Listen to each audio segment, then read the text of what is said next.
सलाम बच्चों। जरा देखो, मैं हूं हर्फ बी। मैं कितना नर्म और सब्ज रंग का हूं ना। और देखो मेरे पास क्या क्या है। मेरे एक हाथ में है बैट जिससे हम क्रिकेट खेलते हैं। ऊपर देखो, एक प्यारी सी बी उड़ रही है। और मेरे हाथ में एक मजेदार बनाना भी है। अरे वाह, मेरे पास तो एक सुर्ख रंग का बलून भी है। तो याद रखिएगा, ये सब चीजें हर्फ बी से शुरू होती हैं। है ना मजेदार? जोर लगा के है ईशा। अभी देखना कितना बड़ा गुब्बारा फैलाता हूँ।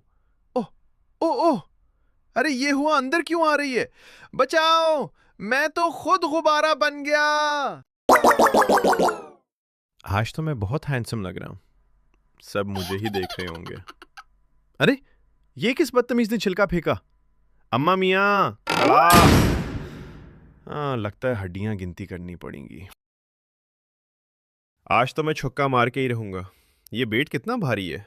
एक, दो, और ये क्या? अरे अरे, मैं कहाँ घूम रहा हूँ? चक्कर आ रहे हैं, रुक जाओ भाई। नन्ही मनी मक्खी, कहाँ छुपी हो? निकलो बाहर। ओए तेरी, ये तो पूरी फौज ले आई। भागो भी भाई भागो, वरना ये मेरा हशर बिगाड़ देंगी।